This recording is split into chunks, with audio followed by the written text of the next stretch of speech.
नमस्कार, आप सुन रहे हैं A1 रेडियो, बदलते वक्त की आवाज। नमस्कार, A1 रेडियो सुन रहे हैं आप, जो है बदलते वक्त की आवाज़। आज मेरे साथ A1 स्टूडियो में मौजूद हैं आर्म रेसलर रोहित शौरान, जो कि दिल्ली के कैप्टन हैं आर्म रेसलिंग के अंदर। यहाँ पर आए हैं और साथ ही में उनसे बातचीत में जानेंगे किस तरीके से उन्होंने अपनी जर्नी को स्टार्ट किया और किस तरीके से अब आने वाले दिनों में अपनी जर्नी को आगे बढ़ता हुआ देखते हैं।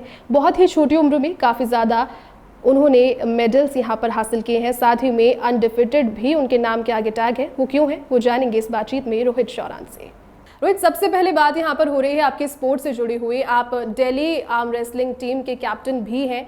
आपके फैमिली में भी आपके जो बड़े भाई हैं वो इंडियन टीम को रिप्रेजेंट करते हैं एज अ कैप्टन। किस तरीके से, सबसे पहले मैं जानना चाहूँगी, आपको मोटिवेशन मिला इस गेम में आने के लिए? मेरी मोटिवेशन तो मेरे बड़े भाई हैं। बेसिकली जब मैं छोटा सा था तो भाई उस टाइम पे स्टेट चैंपियन थे, तो मैं उनकी प्रैक्टिस करवाता था। तो मैं अपने दोनों हाथ से लटक के उनके हाथ को हराने की कोशिश करता था। तो धीरे धीरे करते मेरी प्रैक्टिस हो गई। स्कूल में बच्चों को हराने लग गया। मैं 9th क्लास में था, 8th में था, तब मैं 12th क्लास के बच्चों को हरा देता था। तो मुझे लगा कि हाँ, मैं कर सकता हूँ और मैं बहुत कॉन्फिडेंस पहली बार स्टेट खेलने गया। बट जब कहते हैं ना, एक प्रोफेशनल गेम बिल्कुल अलग होता है और जो हमारा नॉर्मल गली गेम होता है बिल्कुल अलग होता है। तो मैं दोनों बाउट हारा और मैं अपना घर आ गया और मैं पूरे रात नहीं सो पाया डिसअपॉइंटमेंट में।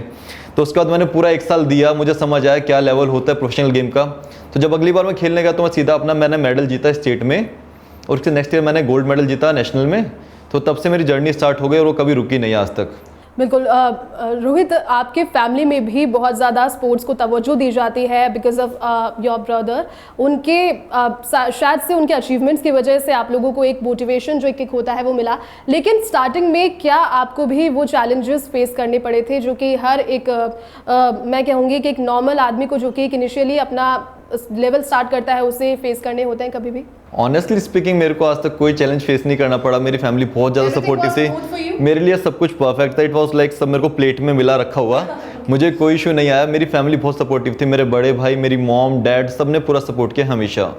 रोहित, चलिए आपके फहरिस्त की बात करेंगे अब, आपके मेडल्स की, जो कि शुरू होकर अभी तक नेवर एंडिंग चलती ही जा रही है। सबसे पहले वो कौन सा लम्हा था जहां आपको लगा कि यार ये चीज़ मैं आगे जाकर के अपने पैशन के तौर पर आगे जाके परस्यू कर सकता हूँ?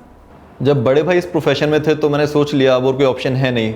मैं इस गेम्स में तो बहुत स्टार्टिंग से था। मैं फर्स्ट क्लास से था, मैंने जूडो खेला था, जोन मेडल था मेरा। फिर मैंने बॉक्सिंग में मेडल जीते, टेबल टेनिस खेला, बास्केटबॉल खेला, बहुत सारे गेम्स में था। स्कूल में I was the best sportsman. College में भी सबसे अच्छा स्पोर्ट्स में रहा मैं। सबसे ज़्यादा मेडल मेरे आते थे हर साल।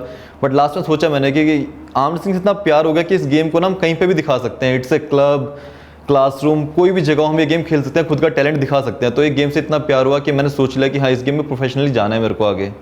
रोहित, जब I was reading about you इस इंटरव्यू से पहले, तो आपके नाम के आगे एक अनडिफिटेड वर्ड मैंने देखा। मैं चाहूंगी कि आप दर्शकों को बताएं कि what the word is all about. Undefeated Rohit Shauran के नाम के आगे क्यों है, बताइए। सो बेसिकली मेरे राइट आर्म में मेरे बड़े भाई ने मेरे को इंजरी दिया, जिस वजह से मैं 3 साल से उससे परफॉर्म नहीं कर पाया। और मेरा सबसे स्ट्रॉन्गेस्ट आर्म भी राइट था, तो उसके चक्कर में मैंने लेफ्ट से इतना प्रैक्टिस किया और लेफ्ट अनबीटेबल हो गया। दिल्ली में नेशनल में शायद ही कोई प्लेयर है जो मेरे को फाइट दे सके लेफ्ट में। मैंने अभी लास्ट नेशनल में पिछले 10-12 साल के महाराष्ट्र के चैंपियन को बहुत इजी रोक के 2 बाउट हराया और मैंने गोल्ड मेडल जीता अपना लेफ्ट में। तो लेफ्ट में सब लोग बोलने लगे कि अनडिफिटेबल, मेरे को लेफ्ट का टाइटल मिल चुका है। कैसा लगता है जब आप लोगों से इस तरीके के रिस्पॉन्स आपको मिलते हैं? आपको लगता है कि यार आप जब भी बाहर जाते हो तो लोग आपके पास आते होंगे, आपसे पूछते होंगे, आपसे टिप्स मांगते हैं, तो हाउ डज इट फील जब लोग आके पूछते हैं? और आपको क्या लगता है कि यार अब जो अचीव करना था वो हो गया है, या फिर अभी आपकी लिस्ट बहुत ज़्यादा है, to do list? To do list तो सिर्फ एक है, एक तिरंगा कंधे पे रख के बस पोडियम पे चढ़ना इंटरनेशनल स्टेज के, उसका आज भी वेट है। पिछले 3 साल से मैं वर्ल्ड खेलने नहीं जा पा रहा हूँ क्योंकि मेरे एग्जाम्स का डेट इक्वली क्लैश होता है सेम टाइम पे। एंड आपको पता है इंडिया में इतना होता है कि हम लोग कॉम्प्रोमाइज़ नहीं कर सकते एजुकेशन से। वर्ल्ड हम 1 साल बाद भी खेल सकते हैं। ऑब्वियसली मेरा खुद का कॉल होता तो वर्ल्ड खेलने जाता हूँ, एग्जाम छोड़ देता, बट थोड़ा जगह फैमिली के डिसीजन रिस्पेक्ट करने पड़ते हैं। तो इस साल मोस्ट प्रॉब्ली मैं यूएस जाऊँगा खेलने एंड मुझे उम्मीद है कि मैं अच्छा परफॉर्म करूँगा। शायद सपना पूरा हो जाए। बिल्कुल बिल्कुल, वो ज़रूर होगा। जब आप एक ही डायरेक्शन में आप अपना काम करते जाते हैं तो मंजिल ज़रूर हासिल होती है। रोहित, आपने यहाँ पर एजुकेशन की बात की। कई लोगों को, कई पेरेंट्स को ये भी एक तरीके से मिथ होता है कि बच्चा अगर खेलने लग गया, खेलने कूदने लग गया तो पढ़ाई से कट जाएगा। वो आपने कैसे मैनेज किया, फैमिली को कैसे, हालांकि आपके लिए आपने जिस तरीके से बोला कि सब कुछ प्लेट में सर्व आपको मिला, लेकिन फिर भी क्या बाहर की दुनिया में या रिश्तेदारों में सगे संबंधी जब मिलते हैं आपस में कि बेटा क्या कर रहा है, पढ़ाई कर रहा है, क्या कर रहा है, तो आपने वो चीज़ों को कैसे मैनेज किया? टचवुड मेरा एजुकेशन बैकग्राउंड काफ़ी अच्छा है, मैंने मेंस क्लियर किया है। I am IT engineer from NSIT, it's a very reputed college, India के टॉप 6 कॉलेजेस में आता है। तो एजुकेशन बैकग्राउंड के साथ साथ मैंने अपना स्पोर्ट्स को मैनेज किया। मैंने लास्ट में एक ऐसा स्पोर्ट्स चुना जिसमें मेरे को बहुत ज़्यादा टाइम ना देना पड़े जब तक मैं अपना एजुकेशन मैनेज कर रहा हूँ, क्योंकि ऑलरेडी मेरे को 2 गेम छोड़ने पड़ गए थे एजुकेशन के चक्कर में, बॉक्सिंग एंड जूडो। तो मैं तीसरा गेम मैंने ऐसा चुना जिसको मैं बहुत कम टाइम देकर जिसमें मैं एक्सेल कर सकूँ। तो आर्म रेसलिंग मेरे को पूरे दिन में मुश्किल से आधा 1 घंटा देना पड़ता है, वो हार्डली 4 या 5% है मेरे पूरे दिन के टाइम को, तो इतना मैं दे सकता हूँ एक गेम को। इसके अलावा रोहित, जब बात यहाँ पर फिटनेस की होती है तो सभी को लगता है कि फिटनेस के लिए डाइट बहुत एक इंपॉर्टेंट रोल प्ले करती है, विच इज़ ट्रू। डाइट बहुत ज़्यादा इंपॉर्टेंट होता है किसी भी मील। तो लोगों को लगता है कि यार अगर हम डाइट कर रहे हैं तो हमें पतला होना है, हम खाना पीना छोड़ दें या फिर हम एकदम वेगन बन जाएं। क्या उसके कोई ऑप्शंस हैं? आप नॉर्मल खा पी कर भी क्या अपने फिटनेस को उतना ही बैलेंस रख सकते हैं जितना कि इन सब चीज़ों को कर? मैम वीगन की बात करते हैं तो शायद कोई स्पोर्ट्स पर्सन होगा जो शायद वीगन होगा, क्योंकि वीगन डाइट में हम कभी भी अपना प्रोटीन इंटेक पूरा नहीं कर पाएंगे, क्योंकि वीगन में आप सिर्फ वेजिटेबल्स पे रहेंगे, आप कोई भी मिल्क प्रोडक्ट नहीं लेंगे, कोई नॉनवेज नहीं, तो प्रोटीन इंटेक करना इज़ लाइक इम्पॉसिबल। और जब तक प्रोटीन इंटेक पूरा नहीं होगा एक स्पोर्ट्स पर्सन अपनी परफॉर्मेंस कभी भी नहीं दे पाएगा।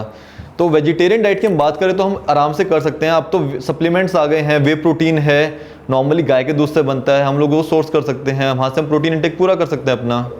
तो जरूरी नहीं है कि हमें नॉनवेज चाहिए, बट हाँ अगर आप लोग खा सकते हो तो वेल एंड गुड, बट हम वेज डाइट में भी पूरा कर सकते हैं अपना डाइट का सब कुछ। बाकी ड्राई फ्रूट्स हैं हम लोगों के पावर के लिए जो बेस्ट रहता है। रोहित, सप्लीमेंट्स की यहाँ बात हो रही है, you have a store in Jaipur too, अभी आपका रिसेंटली आपने उसको लॉन्च किया है बाइसेप, उसके बारे में बताएं किस तरीके से वहाँ पर सप्लीमेंट्स प्रोवाइड करा रहे हैं आप सभी को? मैम बेसिकली जैसे हम सब लोग जानते हैं कि इंडिया में कितना डुप्लीकेसी है, लाइक ये लोग 700-800 के डब्बे को पैक करा के कॉपी बना के बेचते हैं 4-5 हज़ार का अपना मार्जिन कमाने के लिए, सोचते नहीं उसके अंदर क्या डाल रहे हो, किसके लीवर किडनी में कैसे इंपैक्ट करेगा, सब मनी माइंडेड है, किसी को कुछ फ़र्क नहीं पड़ता। तो इसलिए हम लोग एक फ्रेंचाइजी स्टोर लेके आए हैं।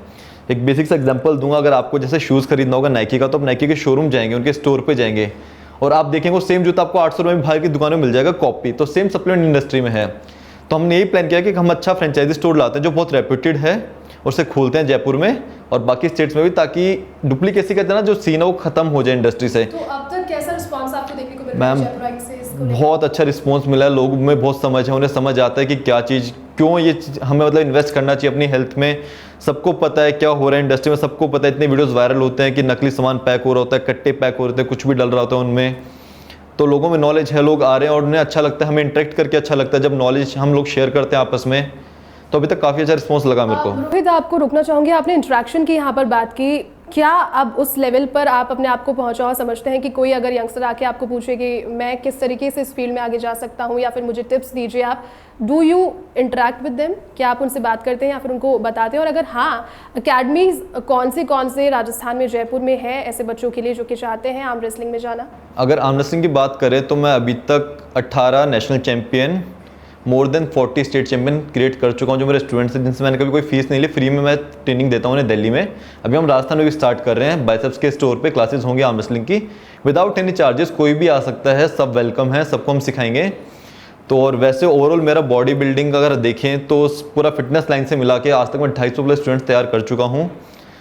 तो ऑब्वियसली मैं खुद को इस काबिल समझता हूँ कि मैं आराम से कर लूँगा ये सब। बिल्कुल। तो आपको कैसा लगता है जब आपको लगता है कि मैंने छोटी सी उम्र में अपने पेरेंट्स को, अपने सोसाइटी को, अपने आसपास के लोगों को, अपने फ्रेंड्स को प्राउड फील कराया, कैसा लगता है वो फीलिंग को आप क्या वर्ड्स में डिस्क्राइब कर सकते हैं? और अगर वो है इसमें मेरे फ्रेंड्स का, फैमिली का, सबका बहुत सपोर्ट रहा है। मेरे फ्रेंड्स ने मुझे बहुत ज़्यादा ट्रस्ट किया स्टार्ट कर, मैंने उन्हें कभी लेट डाउन भी नहीं फील होने दिया। जो उनके ने मेरे से उम्मीद करी मैंने हमेशा पूरा किया।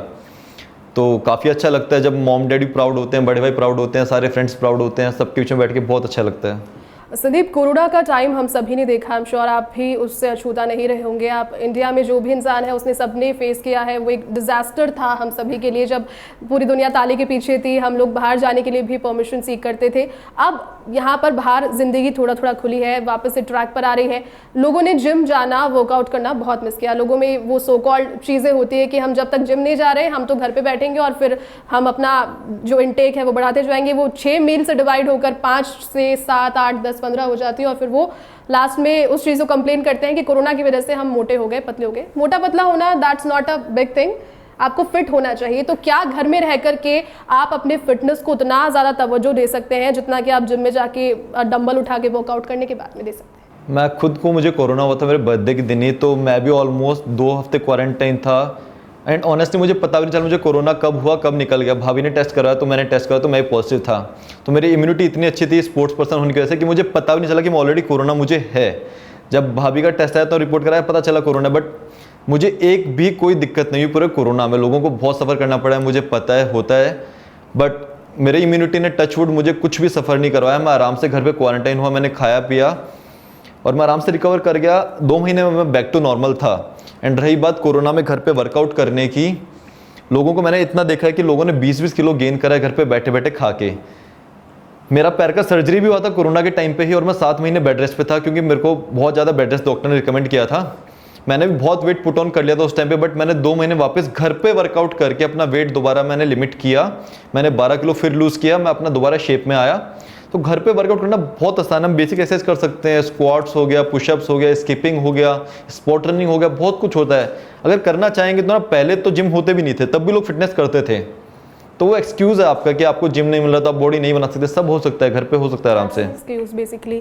रोहित, इसके अलावा मेरा आखिरी सवाल आपसे ये रहेगा कि आने वाले 10 साल में आप अपने आप को कहाँ देखते हैं? ऐसा कौन सा एक माइलस्टोन है जिसको आप टच करना चाहते हैं? 10 साल में रोहित शौरान को उनके फैंस, उनके नोन्स, उनके फ्रेंड्स, फैमिलीज कहाँ देख पाएंगे? 10 साल में मैं खुद को वहाँ देखना पाऊंगा जहाँ अभी डेवॉन लेरेट हैं। डेवॉन लेरेट हमारे गेम में अभी वर्ल्ड चैंपियन है, तो मैं भी अनडिफिटेबल बनना चाहूँगा पूरी दुनिया में। अल्टीमेट गोल तो वही है, देखते हैं कब पूरा होता है, 10 साल में होता है नहीं होता। बिल्कुल 10 साल में वो होगा अगर आप इसी तरीके से आगे बढ़ते जाएंगे। फिलहाल रोहित, बहुत शुक्रिया आप यहाँ पर आए और आपने सारी बातें दर्शकों के साथ में साझा की, साथ ही में टिप्स भी आपने यहाँ पर उन लोगों को दिए कि किस तरीके से उन टिप्स को फॉलो करके आप इस गेम में नहीं, दूसरे गेम्स में भी आप, क्योंकि शायद सिमिलैरिटीज सभी गेम्स में होती है, मंत्रा वही होता है, बस चीज़ें अलग अलग हो जाती है। डिसिप्लिन, कंसिस्टेंसी एंड डेडिकेशन, 3 चीज़ें होंगी तो आप किसी भी गेम में एक्सेल कर जाएंगे। डिसिप्लिन होना बहुत ज़्यादा ज़रूरी है। तो ये थे रोहित शौरान जिन्होंने अपनी सारी जानकारी और अपने सारे टिप्स हमारे साथ में साझा की। एवन रेडियो की इस खास पेशकश में बस इतना ही। नमस्कार।